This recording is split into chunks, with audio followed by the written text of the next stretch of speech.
Re-bienvenue sur la chaîne les amis, dans cette vidéo on va parler de découpe CNC par fil chaud. Si vous êtes nouveau sur la chaîne, je m'appelle Renaud, je suis bricoleur entrepreneur et je fais des vidéos sur la fabrication numérique et l'entrepreneuriat. Mais ça c'est sur ma chaîne Brico Entrepreneur aussi. Si ma voix part un petit peu, c'est juste que je sors d'une semaine de Covid et que je commence tout juste à aller mieux, donc vous voudrez bien m'en excuser.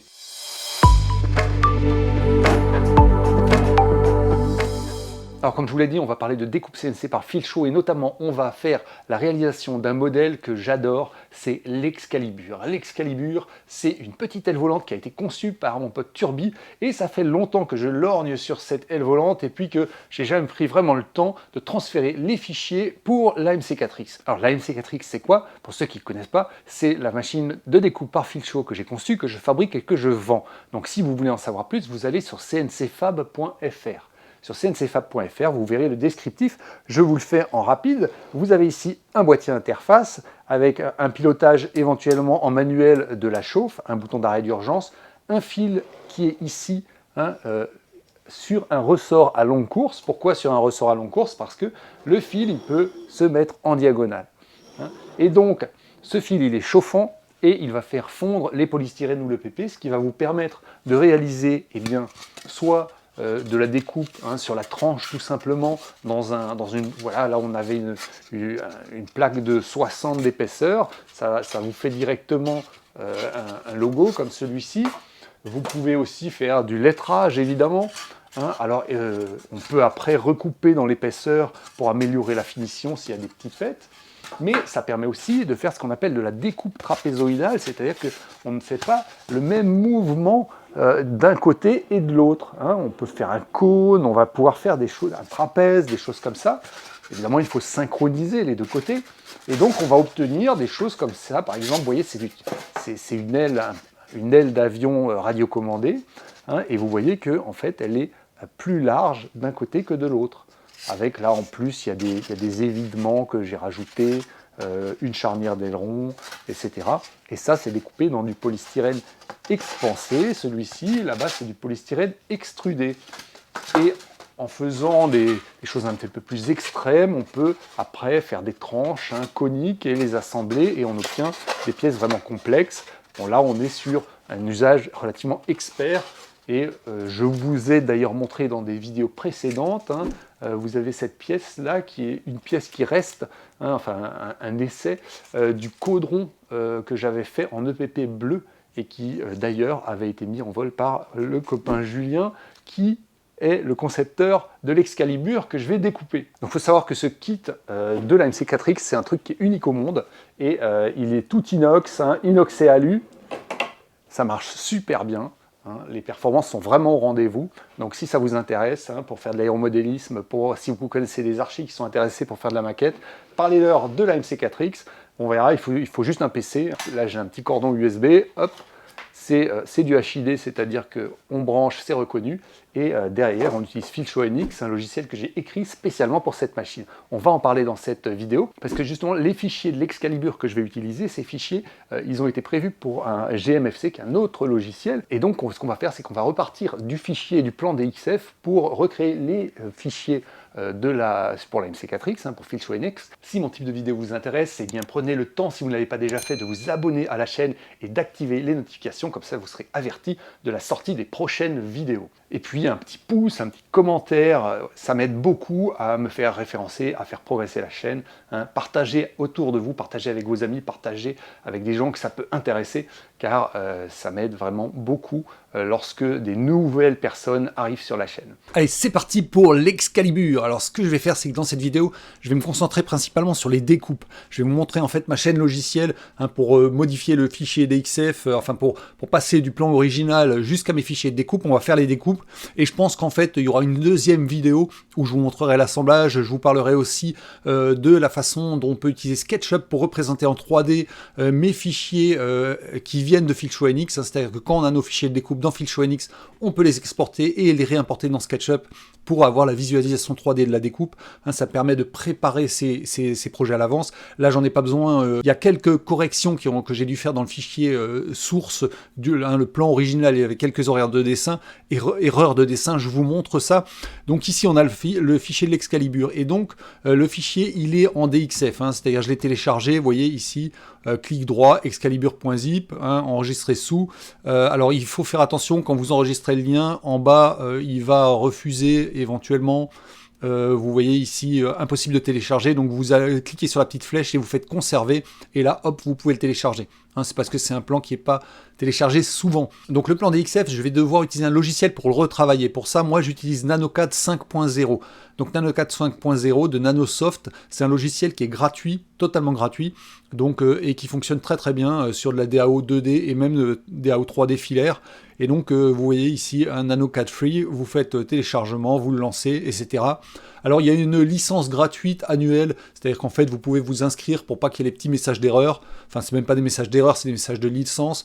Moi, comme il faut renouveler tous les ans, au bout d'un moment, j'ai arrêté. En fait, quand je le lance, ce qui se passe, c'est qu'il me dit « Attention, vous êtes en démo mode ». Je dis « Ouais, ok, démo mode » et toutes les fonctionnalités sont actives. Ce qui est super, super intéressant avec NanoCAD, c'est qu'il ouvre vraiment tous les fichiers DXF, tous les types de fichiers DXF, toutes les versions de fichiers DXF et de versions DWG. Vraiment, il est ultra puissant. Alors, c'est un peu un logiciel DAO old school, donc c'est pas toujours facile à utiliser. Quand on n'est pas habitué, mais ça fonctionne vraiment très très bien. Il y a 2-3 trucs à connaître, et là vous voyez que j'ai mon Excalibur original, donc ici je l'ouvre, donc ça c'est le fichier de Julien, le concepteur, et en utilisant la molette de la souris, vous voyez que je peux zoomer, dézoomer, et puis après on peut sélectionner et enlever des choses, et donc en fait j'ai nettoyé tout ça, pour ne garder que ce qui vraiment m'intéresse. Et donc, je l'ai sauvegardé sous Excalibur Travail. Donc, je vous le montre. Alors, ici, il y a Zoom All, ça c'est important. Et vous voyez qu'il y a vraiment la majeure partie de ce qui m'intéresse. Enfin, j'ai gardé que ce qui m'intéressait vraiment.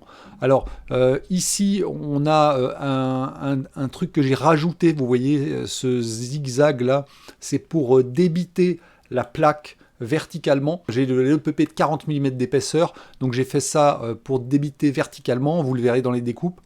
Ici, vous voyez qu'en fait, l'aile, elle est découpée comme ça, de façon trapézoïdale, et ensuite, il y a une recoupe qui va allonger en fait la corde qui va abaisser l'épaisseur relative, et du coup l'aile elle va ressortir comme ça dans le bloc. Alors il y avait des petites erreurs de dessin ici, vous voyez notamment. Du coup j'ai tout un petit peu retravaillé pour être sûr que ça marche vraiment bien, et donc ça va être ça le profil qu'on va découper ensuite. Là ici on a la verrière. Donc la verrière, le truc c'est qu'il faut un bloc de 80. Heureusement, j'avais encore un petit bloc blanc de 80, et sinon j'aurais dû faire, donc j'ai pu la faire avec vue de côté, vue du dessus, mais là vous voyez qu'en bas, sinon si ça avait été du 40, j'aurais dû la faire en 2 fois. Là, cette pièce là, qui est la pièce, le tronçon central en fait de l'aile, il fait plus que 45 de haut, si vous prenez l'outil de mesure ici on est à 40. Si on va là et qu'on clique et qu'on regarde en bas, vous voyez qu'on est à 45,7 verticalement, et moi mon bloc il fait 40, ma plaque de PP. Du coup, ce que j'ai fait, c'est que j'ai assemblé 2 blocs de 40 avec du scotch, et je découpe 80 en une fois, et je recollerai les 2 morceaux ensemble. Donc vous le verrez lors des découpes. Sinon, rien de particulier. Donc une fois que j'ai bien cliné, vous voyez là il y avait un petit problème aussi de dessin, pareil ici il y avait un tracé pas fermé, je sauvegarde dans Excalibur Travail, et je peux passer en fait dans Filshow NX. Donc je lance Filshow NX et je vous montre ça. Alors Filshow NX, vous le trouvez où ? Vous le trouvez tout simplement sur mon site internet, puisque c'est le logiciel de la MC4X. Et donc vous allez sur CNC Fab, vous pouvez aussi le télécharger si vous avez une interface basée sur IPL5X, vous pouvez vous en servir, mais voilà, il est prévu pour la MC4X, et donc là il y a une rubrique logiciel Filshow NX qui le présente un petit peu, et puis vous avez évidemment la rubrique des téléchargements où vous pouvez le télécharger avec sa notice, etc. Et ici, plus bas, on verra qu'aussi on a le plugin qui me permettra permettra de faire la liaison avec SketchUp, mais je vous l'ai dit, ça ce sera dans une autre vidéo. Donc dans Filshow NX, ici j'ai ma bibliothèque. Dans ma bibliothèque, j'avais créé un dossier Excalibur et il y a tous mes fichiers dedans. Donc par exemple, vous retrouvez le excaliburtravail.dxf avec tous mes trajets. Et donc c'est intéressant parce que dans un seul fichier, on a tous les DXF sources. Donc après, si par exemple, je veux importer un profil par exemple à l'emplanture, eh bien je fais importer je copie ici, je clique juste sur le profil de l'aile, je fais OK. Et il est là, il est importé. Donc alors là, moi j'ai dû faire un petit peu du nettoyage parce qu'il y a un petit peu trop de points. On va faire par exemple ici l'outil nettoyage que j'ai réglé sur 0,010. Je conserve les points synchrones et regardez, on a 150 points à gauche dans les compteurs. Et maintenant, on va passer à 108 points. On a enlevé des points qui étaient alignés, en fait, des points qui ne servaient à rien. Et là, on a en plus un truc qui va nous intéresser ici, alors pour l'instant on n'a pas les bonnes cordes, il faut changer la corde de saumon, mais là on va déjà enlever ici ces deux points, et ces deux-là, on va garder que le point central. Je vous montre pourquoi. Donc je fais supprimer, et pourquoi? Tout simplement parce que à l'emplanture, on est bien à 228,975, alors en fait on est à 229, on peut arrondir à 229, et au saumon on est à 150, donc avec un écartement qui doit être de l'ordre de 295 je crois, si je dis pas de bêtises, et on a les extrados qui sont alignés. Alors comment je sais tout ça? Tout ça c'est parce que je l'ai vu tout simplement dans Nano 4.5, dans le plan initial de Julien, je l'ai mesuré, je vais vous le montrer d'ailleurs. Ici dans le fichier original, j'ai pris des mesures, c'est-à-dire que j'ai pris ici l'outil mesure, j'ai ici choisi ce point-là, celui-là, j'ai cliqué et regardez en bas, j'ai ma corde à 228,97, j'ai pris ici toujours cet outil de mesure et de là à là, j'ai mes 150, c'est écrit ici en bas à gauche, et en l'air et verticalement ici, de là à là, j'ai mon 395, alors 394,72, mais à ce niveau-là, on peut arrondir sans le moindre problème. Donc vous voyez que, alors j'ai dit quoi, 300, j'ai pas trop 295, donc ici l'écartement, il est à 395, voilà. Et les extrados sont alignés. Ça, je l'avais vu sur la vue de profil. Et du coup, ce qui est important ici, c'est de regarder le bloc. Donc moi, j'ai un bloc qui fait 40 de haut. Ici, je vais mettre une hauteur à 4,5. Comme ça, je suis centré à peu près verticalement. Et puis, j'ai pas besoin de marge aussi grande. Donc, je vais mettre des marges à 5 mm là. Et comme ça, j'ai un bloc qui est assez ajusté par rapport à ma découpe. Donc je vais dans la découpe 4 axes, et ce que je vous disais, c'est que pourquoi j'ai enlevé des points?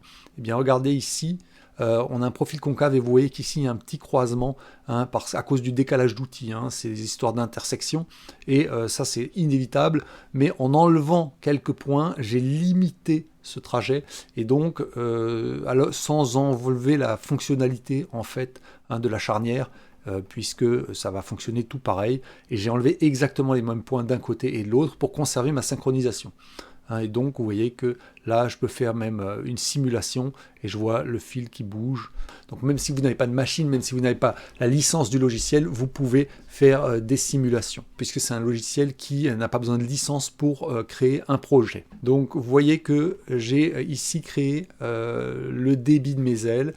Alors je vais le centrer pour qu'on le voie mieux, voilà. J'ai une approche par la gauche qui va arriver tout en haut, et ensuite ça va descendre, et quand on va arriver ici tout en bas, je vais faire une sortie par le haut. Vous voyez que ici le retour, je peux faire une sortie par le haut, ce qui fait que ça va finir de couper, et ça va sortir du bloc et repartir. Alors j'ai le début de la découpe, je vous la montre. Il se trouve que j'avais pas le chargeur de mon ordinateur, et que la découpe, j'ai dû la finir au cutter parce que la machine s'est arrêtée parce que j'avais oublié de brancher mon portable.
voilà, l'aile est découpée. Maintenant, ce qu'on a à faire, c'est le tronçon central. Donc le tronçon central, il est en deux découpes, c'est-à-dire on fait une découpe vue du dessus et une découpe vue de côté. Donc la découpe vue du dessus, c'est celle-ci, hein, quelque chose de très simple en fait. Hein, c'est pas du trapézoïdal, là on est en 2D tout simplement. Je fais cette découpe dans une double épaisseur. Alors j'ai scotché avec du scotch d'écolier, hein, qui a l'intérêt de pouvoir être traversé par le fil chauffant, hein, d'être coupé par le fil. J'ai bien assemblé mes plaques et ensuite je fais un quart de tour, hein, sur la table, je mets à plat et je fais la deuxième découpe. Donc je vais vous la montrer. La deuxième découpe, elle est ici, centrale, vue de côté, voilà, c'est ça. Toc. Et donc je fais cette découpe-là, hein, qui est la vue de côté, mais si on regarde ici dans l'onglet bloc, vous voyez que là j'ai 80. Pourquoi j'ai 80 ? Ben parce que j'ai dû coller deux plaques de 40. Donc si je mets ici 40 à la place de 80, je vois que en fait je vais avoir un morceau, en fait ma découpe sera en 3 morceaux. Il y aura le morceau du bas ici, toc. Ici il va y avoir un morceau du haut, et ici il va y avoir un autre morceau du haut, et ensuite il faudra que je recolle tout ça ensemble. Hein, mais j'ai pas le choix parce que je n'ai pas de bloc de 80, donc c'est pas grave, ça va très bien fonctionner. Et donc je fais ensuite cette découpe, hein, de la même façon que j'ai fait la découpe vue du dessus. Donc je vous montre ça tout de suite.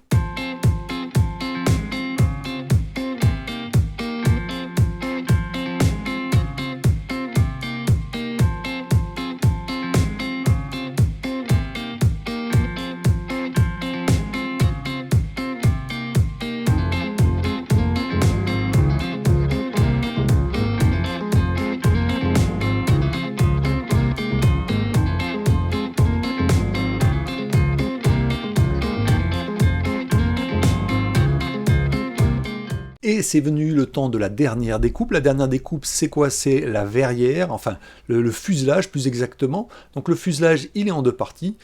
Vous avez de la même façon une découpe vue de côté, hein, qui est celle-ci. Donc vous voyez que je peux faire une simulation. Hein. Alors là, pour le coup, j'avais un bloc blanc qui était suffisamment large, donc je peux le faire en une fois. Sinon, j'aurais dû faire en deux fois aussi. Donc je fais une première découpe vue du côté. Et ensuite, je vais faire ma découpe vue de dessus, alors qui est plus simple, hein, c'est un espèce d'œuf, tout simplement. Hop, et donc ça va faire ça. Hein, je fais ma bascule, et ensuite, je découpe vue du côté, et on voit tout de suite le résultat.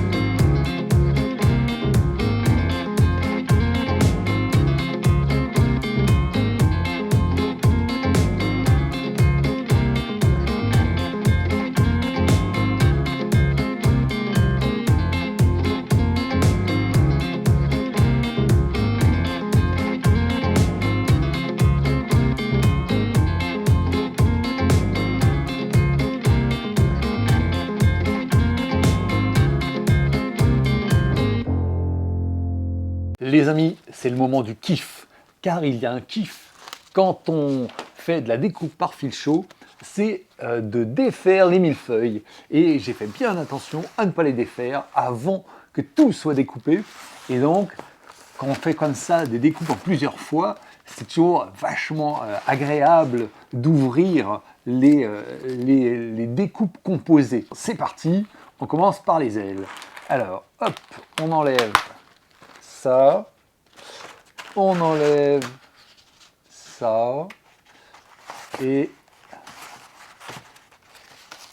on enlève les scotch, parce que j'avais mis des scotch pour que ça soit bien positionné. Et attention, les yeux. Alors, première aile. Incroyable, hein, la qualité. Regardez-moi ça. Donc là, il y a juste un petit arrondi à finir. Hein, c'est prévu dans les fichiers, c'est expliqué dans l'article. Ici, on finit l'arrondi au cutter. Pareil de l'autre côté. Et là, on a un passage de clé d'aile. Donc la clé d'aile, ça va être en fait tout simplement un rectangle qu'on va imprimer en 3D. Hein. Et puis comme l'envergure n'est pas très importante, c'est suffisant. Et ici, on a la charnière d'aileron. On va l'assouplir un petit peu, mais elle est déjà, avec le PP, elle fonctionne déjà impeccable. Pareil pour la deuxième aile. Et donc on a deux ailes parfaitement symétriques. Ici on a une petite bavure, mais ça, un coup de cutter. Et c'est super propre. Vraiment incroyable, la découpe Filchot. Et j'ai tout découpé en une matinée. Hein. Alors ça c'était pour les ailes. Maintenant, voyons voir le tronçon central. Alors, le tronçon central, il y aura du collage. Hein. Ça va être un petit peu plus chaud. Donc, hop, on l'ouvre en deux. Voilà. Tac. Voilà. Hop. Alors ça, on n'en a pas besoin. J'aurais peut-être dû garder quand même les dépouilles pour le collage. On verra. Hop. Voilà. Donc ça, c'est le dessous du tronçon central. Ça, c'est le dessus du tronçon central. Donc ici, il va y avoir collage. Ça s'enlève. Parce qu'en fait, c'est les logements des cerveaux. Donc, il faudra un petit peu nettoyer. Et ici, on a le dessus. Alors, le dessus. Tac. Il faudra coller. Et comme je vous le disais, ici, on a déjà les logements prévus pour les cerveaux. Et le deuxième morceau, hop, il est là. Voilà, impeccable. Donc le tronçon central, alors évidemment, si j'avais eu un bloc plus épais, il serait sorti en une fois, ça aurait été plus cool, mais bien propre aussi. Et le PP, n'oubliez pas, hein, ça peut se peindre à la peinture en bombe standard, hein, pas besoin d'utiliser de l'acrylique, ça ne fondra pas, donc c'est facile à décorer. Et la troisième pièce, la voici, il s'agit de la verrière. Alors comment on va faire? On va faire comme ça. Et on va pousser, voilà. C'est pas la verrière, c'est pas juste la verrière, hein, c'est le fuselage en fait. Voilà. Tac. Donc là, on a la verrière. Donc la verrière, elle va se glisser, hein. Pour se fermer, elle se glissera comme ça. Tac. Hein, vous avez vu la précision de la découpe. Et il suffira ici de faire un trou au cutter pour rentrer l'installation radio. Et en fait, ça vient ici par-dessus, là. Et on a ici cet espacement au milieu qui laisse de la place, hein, pour l'installation radio. C'est vachement bien réfléchi. Donc voilà pour les découpes de l'Excalibur. Alors la suite des événements, c'est quoi? Eh bien ça va être tout simplement l'assembler déjà, faire l'assemblage, installer la radio, installer la motorisation, faire une petite déco aussi, et puis évidemment aller la tester, la faire voler. Mais dans la prochaine vidéo, ce que je vous montrerai aussi, c'est comment, à partir des fichiers de Filchot NX, on peut faire un export pour récupérer la vue en 3D dans SketchUp. Quel est l'intérêt? Bon là, si vous voulez, le plan il était fait, donc j'ai pas eu besoin de passer par SketchUp. Mais c'est intéressant de passer dans SketchUp pour avoir une représentation 3D des découpes, pour voir si tout se passe bien. Ça peut être intéressant. Hein. Et puis de toute façon, c'est toujours intéressant, je trouve personnellement, de voir le modèle en 3D dans SketchUp, de pouvoir le faire tourner, hein, sous toutes les coutures en quelque sorte, ce qui n'est pas le cas dans Filchot NX, puisque dans Filchot NX on a les découpes unitaires, hein, alors que dans SketchUp on peut faire les vues en deux fois, c'est-à-dire qu'on peut avoir cette pièce-là découpée avec une première découpe, une deuxième découpe, on fait les intersections et on récupère la pièce finale. Donc ça c'est très intéressant. Et puis ça permet du coup de faire tourner le modèle, de voir s'il est bien né, s'il y a des modifications à faire. Et évidemment, on peut faire les modifications dans SketchUp et les répercuter ensuite dans Filchot NX. Hein, c'est possible, la passerelle va dans les deux sens. Donc ça, c'est quelque chose que je vous montrerai. Si ça vous intéresse ce type de vidéo, si vous êtes intéressé par la découpe CNC par Filchot, eh bien abonnez-vous à la chaîne si vous ne l'avez pas déjà fait, activez les notifications, Allez voir la MC4X sur le site CNCFA, parlez-en autour de vous si vous connaissez des gens intéressés. Moi, évidemment, c'est une machine que je vends, je suis intéressé par la promouvoir auprès des clubs d'aéromodelisme, auprès des professionnels. Les gens en sont super contents, donc n'hésitez pas à en parler. Faites-moi aussi des petits commentaires sous la vidéo pour me dire ce que vous en avez pensé, parce que c'est quand même pas mal de travail, et donc ça m'intéresse vraiment de savoir si ça vous plaît. Donc dites-le moi dans les commentaires. En attendant, je vous dis à bientôt, portez-vous bien. Salut!